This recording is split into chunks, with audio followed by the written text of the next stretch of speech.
Hello, അപ്പോൾ നമുക്ക് ഇന്നത്തെ സ്പെഷ്യൽ കണ്ടാലോ. ഇന്ന് അടിപൊളി ക്രീമി ആയിട്ടുള്ള ഒരു ഗ്രീൻ പീസ് കറിയുടെ റെസിപ്പി ആയിട്ടാണ് വന്നിരിക്കുന്നത്. നല്ല ടേസ്റ്റാണ്. ഇതേപോലെ നിങ്ങൾ ഗ്രീൻ പീസ് കറി ഒന്ന് ട്രൈ ചെയ്ത് നോക്കണേ. അപ്പോൾ നമുക്ക് റെസിപ്പിയിലേക്ക് കിടക്കാം. ഫസ്റ്റ് തന്നെ സോക്ക് ചെയ്ത ഗ്രീൻ പീസാണ്. നമ്മൾ ഏകദേശം ഒരു 4-5 മണിക്കൂർ ഒന്ന് സോക്ക് ചെയ്ത് വെച്ച ഗ്രീൻ പീസ് 1 ഗ്ലാസ് വെള്ളവും കൂടി ചേർത്ത് നന്നായിട്ടൊന്ന് വേവിച്ചെടുക്കാം. ഈ സമയത്ത് അതിലേക്ക് ഒരു അര ഉള്ളിയാണ് ഒന്ന് ചോപ്പ് ചെയ്തിട്ട് കൊടുക്കുന്നുണ്ട്. ഇനി 2 പച്ചമുളക് ഇട്ട് കൊടുക്കുന്നുണ്ട്.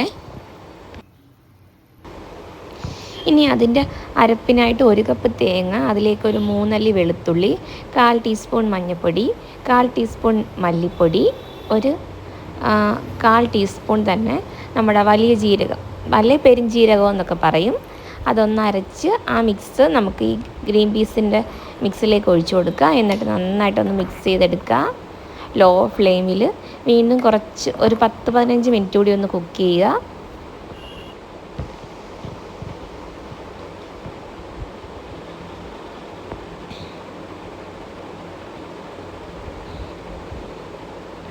ഈ സമയത്ത് നമുക്ക് ആവശ്യത്തിനുള്ള ഉപ്പ് ആഡ് ചെയ്ത് കൊടുക്കണേ. നമ്മുടെ കറി ഏകദേശം റെഡിയായി വന്നിട്ടുണ്ട്. ഇനി നമുക്കിതിലേക്ക് വറവിട്ട് കൊടുക്കാം. അപ്പം അടിപൊളി ടേസ്റ്റി ആയിട്ടുള്ള ഗ്രീൻ പീസ് കറി റെഡി ആയിട്ടുണ്ട്. എല്ലാവരും ഒന്ന് തയ്യാറാക്കി നോക്കുക.